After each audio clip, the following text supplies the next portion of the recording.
Hello everyone, my name is Sahil. आज की story होने वाली है आगरा की। वैसे तो मैं इसमें कैरेक्टर्स के नेम चेंज कर दूंगा, लेकिन जो चीज़ आपको समझने वाली है कि जो चीज़ें एक्चुअल में स्टोरी में हुई हैं वो चीज़ें आप में से किसी के साथ भी कभी भी हो सकती है। सो वीडियो और स्टोरी एंड तक के देखते रहो, सुनते रहो, क्योंकि अगर आप इसे मिस कर देते हो तो शायद हो सकता है कि इस चैनल पे अगली स्टोरी आपकी है।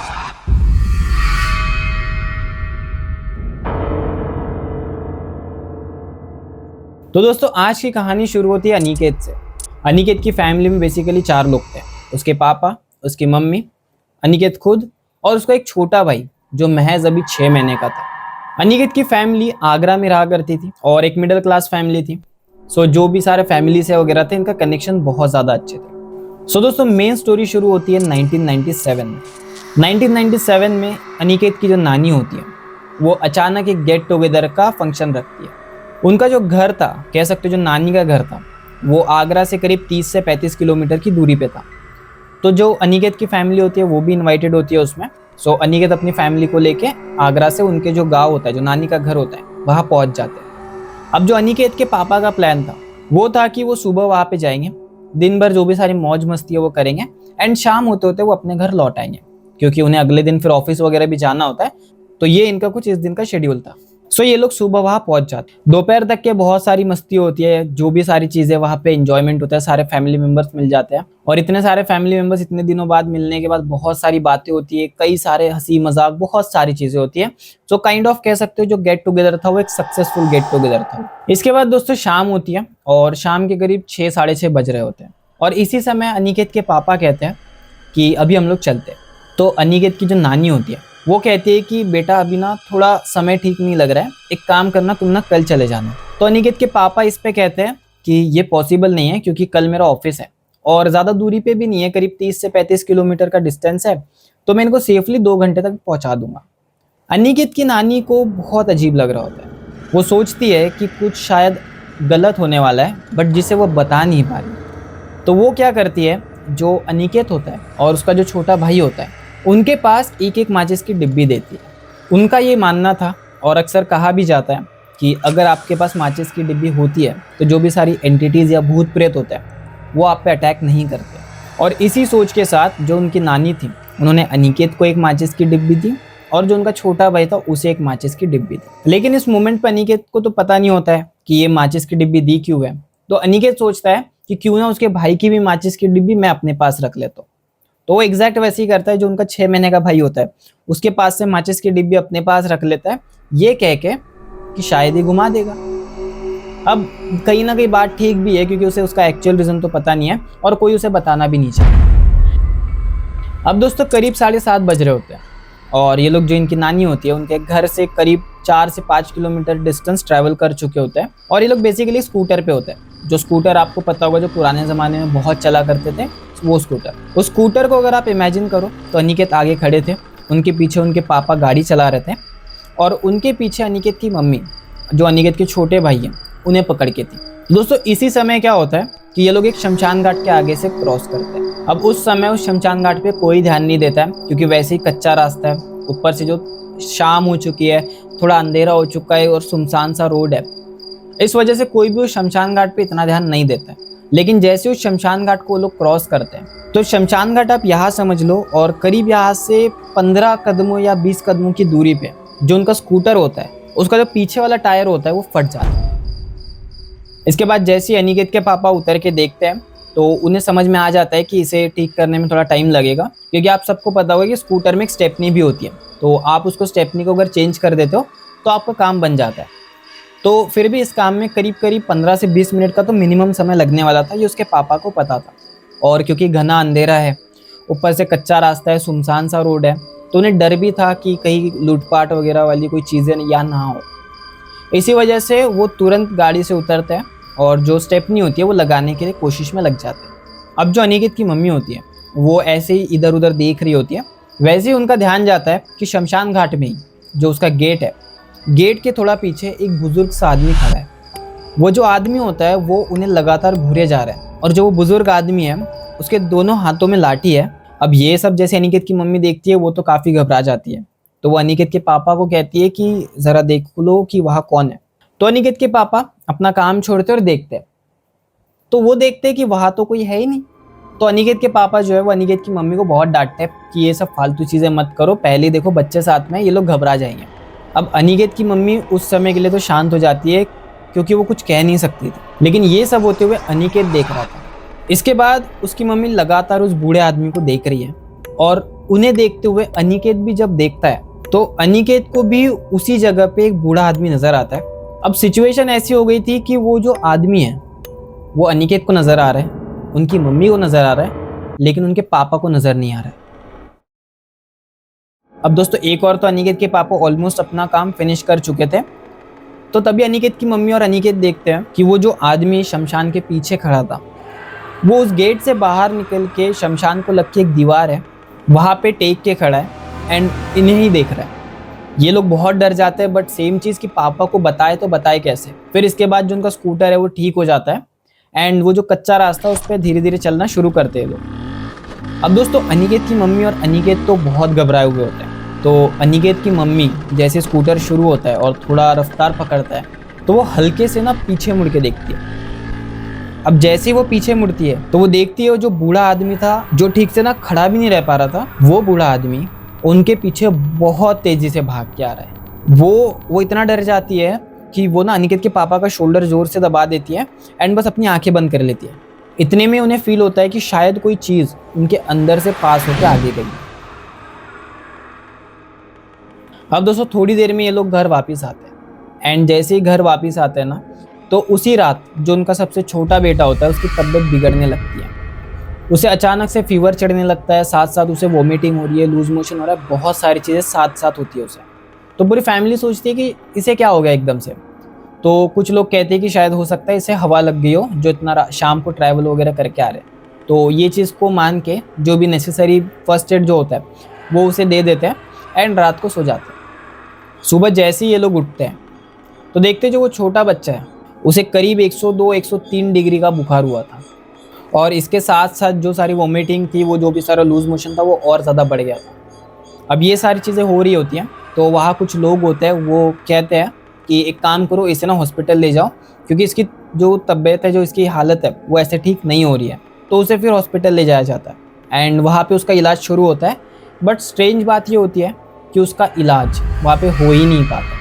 उसके ऊपर कोई दवाई या फिर कोई गोली, कोई इंजेक्शन, कुछ चीज़ें उसके ऊपर वर्क नहीं करती। तो डॉक्टर कहते हैं कि एक काम करते हैं, इसे ना एडमिट रखते हैं एंड फिर देखते हैं कि क्या होता है। तो करीब 4 दिनों तक उसी हॉस्पिटल में एडमिट रहता है, उसका ट्रीटमेंट वगैरह चल रहा होता है एंड करीब चौथा दिन होता है उसका हॉस्पिटल में। तो जो उसकी माँ होती है वो उसके साथ ही रहती है। तो वो उसके बच्चे को थोड़ा प्यार कर रही होती है, उसे थोड़ा सहला रही होती है, ठीक हो जाएगा, ठीक हो जाएगा, ये सब चीज़ें कहते हुए। तो अचानक वो नोटिस करती है कि जो उनका बच्चा है वो एकदम से रोने लगता है। अब ये चीज़ उन्हें बहुत स्ट्रेंज लगती है क्योंकि पिछले करीब 5 दिनों में, यानी जब से वो नानी के घर से वो आए हैं, तब से जो ये बच्चा था ये बिल्कुल नहीं रोया था। इवन जब इसको इतना ज़्यादा फीवर हो रहा था, इतनी ज़्यादा वोमिटिंग हो रही थी, इतना लूज मोशन हो रहा था, फिर भी ये बच्चा रोता नहीं है। इंस्टेड ये अपनी माँ को देख के इस तरीके से हंसता है जैसे कि कोई मजाक उड़ा रहा हो। इसलिए जब ये बच्चा एकदम से रोने लगता है तो उसकी माँ को कुछ समझ नहीं आता है कि क्या हुआ है। इसके बाद वो विटनेस करती है कि जैसे ही बच्चा अगर किसी ग्लास के जग को देख रहा है और फिर अगर मान लो ऐसे कर दे तो वो जग नीचे गिर जा रहा है, या कोई सिरिंज को देख रहा है और सिरिंज को देख के कुछ इशारा कर दे तो या तो वो फूट जा रही है या तो नीचे गिर जा रही है। ये सारी चीज़ें देख के इसकी माँ तो बहुत ज़्यादा परेशान हो जाती है। लेकिन थोड़ी देर बाद वो बच्चा और रोने लगता है। अब वो बच्चा रोने लगता है, माँ को कुछ समझ नहीं आ रहा है, तो माँ क्या करती है, माँ ना जो भी उसके पेट पे जो कपड़ा होता है वो उसे हटाती है ताकि उसके पेट को वो सहला सके, थोड़ी गर्मी उसे प्रोवाइड कर सके। अब दोस्तों जैसे ही उसकी माँ उस कपड़े को पेट के ऊपर से हटाती है तो वो देखती है कि उसके पेट पे ना कुछ लिखा हुआ है, और जब वो उसे पढ़ती है तो वो शॉक हो जाती है क्योंकि उसके ऊपर लिखा होता है मरेगा, ये मरेगा। तो वो ना ये चीज़ देख के बहुत ज़्यादा परेशान हो जाती है एंड वो अपने बेटे को वहीं रखती है एंड बाहर जाती है ताकि वो कॉरिडोर से अपने हस्बैंड को बुला सके। वो जैसे ही हस्बैंड को अंदर बुला के लेके आती है तो वो देखती है जो उनका बेटा होता है वो मरा हुआ होता है। अब दोस्तों इस इंसिडेंट के बाद अनिकेत की मम्मी एकदम डिप्रेस्ड हो जाती है उन्हें समझ नहीं आ रहा होता है कि आखिर ऐसा क्या हुआ कि जो उनका सबसे छोटा बच्चा था, जिसने किसी का कुछ नहीं बिगाड़ा, वो उनसे इतना दूर चला गया। लेकिन ये सब चीजें तो शुरुआत थी। 2 या 3 रातों के बाद ऐसा होता है कि अनिकेत की मम्मी एकदम से जोरों से रात को करीब 2 या 3 बजे उठती है और जोरों से रोने लगती है। तो जब अनिकेत के पापा आके उनसे पूछते हैं कि आखिर क्या हुआ उनके साथ, तो वो कहती है कि जो आगे वाली खिड़की है ना, वो खिड़की से कोई यहाँ से वहाँ चल रहा है और वो मुझे कह रहा है कि अगला नंबर तेरा है, तू मरेगी अब, ध्यान रखना अगला नंबर तेरा है। ये कह के ना वो बहुत जोरों से रोने लगता है। तो अनिकेत के पापा जब देखते हैं तो उस खिड़की में कोई नहीं होता है, तो उनको लगता है कि यार शायद हो सकता है थोड़ा डिप्रेस्ड वगैरह है ये, तो इस वजह से इन्हें थोड़ा बहुत लग रहा होगा। तो वो इन चीज़ों को इग्नोर कर देते हैं। लेकिन ये चीज़ें जो है 3 से 4 दिन लगातार चलती हैं। वो कभी रात को स्लीप पैरालिसिस में चली जाती, तो कभी वो यूं ही रात को 2-3 बजे उसी समय उठती और ज़ोर ज़ोर से रोना शुरू कर देती और कहती कि वो आ चुका है, वो 2 कदम आ चुका है, वो खिड़की के पास आ चुका है। अब दोस्तों जैसी ये सारी बातें फैलनी शुरू होती है, तो गांव के जो कुछ बुजुर्ग लोग होते हैं ना, वो कहते हैं कि देखो तुम इतना इस पे मेडिकली इतना पैसा वगैरह खर्च कर रहे हो, तुम एक काम क्यों नहीं कर लेते, इसे किसी बाबा को वगैरह दिखा दो, या कोई जान पहचान में तुम्हारे हो तो उन्हें दिखा दो, क्योंकि ये चीज सिर्फ मेडिकल से ठीक होने वाली नहीं है। तो अनिकेत के पापा को याद आता है कि जो उनकी बहन है, यानी कि अनिकेत की बुआ, उनके जो ससुर जी है ना, वो इन सारी चीजों के बारे में अच्छा खासा नॉलेज रखते हैं। तो अनिकेत के पापा क्या करते हैं, उनसे कांटेक्ट करते हैं। अब जैसे वो उनसे कांटेक्ट करते हैं, तो वो जो ससुर जी होते हैं वो इनके घर आते हैं, लेकिन वो पूरी तरीके से घर में नहीं आते, वो घर के बाहर ही खड़े हो जाते हैं। एंड वो कहते हैं कि मैं इस घर के अंदर नहीं आऊँगा, यहाँ कोई चीज़ है, इस वजह से मैं यहाँ नहीं आऊँगा, तुम्हें आना पड़ेगा मेरे दरबार में। तो वो सब लोग जो होते हैं ना, वो उनके दरबार में चले जाते हैं। अब जैसे ही अनिकेत की मम्मी उस दरबार में उनके सामने बैठती है, तो वो इतना रिलैक्स हो जाती है मानो कि कोई बहुत बड़ा बोझ उनके सिर के ऊपर से हल्का हो गया। एंड जो वो बुआ की ससुर जी होते हैं, वो देख रहे होते हैं कि कोई चीज़ है जो वहाँ से उनके दरवाजे से जाते हुए बाहर जा रही है एंड बाहर जाके रुक गई है। इसके बाद दोस्तों ससुर जी सबको कहते हैं कि अगर 2 दिन के लिए अगर ये यहाँ नहीं आती, तो 2 दिनों बाद हो सकता है कि ये जिंदा भी नहीं बचती, क्योंकि जो एंटिटी है, जो आत्मा उस शमशान से लेके आई थी, वो इन्हें और इनके जो छोटा बेटा था उन्हें ले जाना चाहती थी, जिसमें से वो छोटे बेटे को तो लेके भी गई। 2 दिनों बाद इनका नंबर था, 2 दिन नहीं आते तो ये भी चली जाती। वो बताते हैं कि सबसे पहले दिन वो उस खिड़की के बाहर घूम रहा होता, उसके बाद वो खिड़की के करीब आया, अगली रात वो खिड़की से 2 कदम आगे, फिर 2 कदम आगे, और 2 दिनों बाद वो इनके बेड तक पहुंच गया रहता। इसके बाद दोस्तों बहुत ज़्यादा पूजा पाठ वगैरह होता है, करीब जिसे आप एग्जॉर्सिज्म कहते हो क्रिश्चियनिटी में, वो चीज़ होती है। 5-6 घंटे तक लगातार हवन चल रहा होता है, पूजा चल रही होती है। और इस समय जो सबसे स्ट्रेंज बात होती है ना, कि जितने सारे कौवे होते हैं वो उनके घर के आसपास डेरा बना लेते हैं, और जब ये हवन चल रहे होते हैं तो वो जो कौवे होते हैं वो अपनी चोंच से जो होते हैं ना, वो दरवाजे और खिड़कियाँ जो बंद कर रखी होती है उनमें ना ऐसी चोंच मार रहे होते हैं, जैसे कि वो ना उस दरवाजे या खिड़की को तोड़ के अंदर जाना चाहते हैं। और जैसे जैसे पूजा आगे बढ़ रही होती है, तो जो ससुर जी होते हैं जो ये सारी पूजा करवा रहे होते हैं, उनकी जो हाथों पे, उनके पैरों पे कई सारे ना ऐसे जख्मों के निशान बन जाते हैं, जो समझ में नहीं आते कि किस चीज़ से बने। और जैसा मैंने बताया, करीब 5-6 घंटे तक ये चलने के बाद जो उसकी मम्मी होती है वो नॉर्मल होती है, वो जो एंटिटी कह लो या जो आत्मा थी वो वहाँ से जा चुकी होती है। अब दोस्तों जैसी अनिकेत की मम्मी नॉर्मल होती है, वो बहुत ज़्यादा खुश होती है, जैसे कि मान के चलो उनका कोई पुनर्जन्म हुआ, और वो बहुत रोती है। और रोने का रीज़न ये है कि यार एक तो कोई उनकी बात पे यकीन ही नहीं कर रहा होता है, इतनी सारी चीज़ें उनके साथ पिछले हफ्ते भर में हो गई, लेकिन जो उनके पति है वो तक उनका यकीन नहीं करते। एंड ये चीज़ काफ़ी नॉर्मल है, हमारे साथ भी अगर कोई चीज़ ऐसी हो जाती है तो शायद हम लोग भी इस चीज़ को यकीन नहीं करेंगे। लेकिन कभी सोच के देखना, किसी अंधेरी रात में शमशान घाट के आगे से जा रहे हो, कोई बूढ़ा आदमी नज़र आ रहा है, वो आपको देख रहा है, आपने उसे देख लिया है, वो आपके साथ साथ आपके घर तक आ गया। हो सकता है इस स्टोरी को देखते हुए भी वो आपको देख रहा हो। खैर आज का ये वीडियो मैं यही ख़त्म करता हूँ। आशा करता हूँ आपको ये स्टोरी पसंद आई होगी, और अगर आपको स्टोरी पसंद आती है तो प्लीज़ वीडियो को लाइक कर देना। चैनल को अब तक सब्सक्राइब नहीं किया हो तो सब्सक्राइब कर दो। बाकी मैं मिलता हूँ आपको अगले वीडियो में।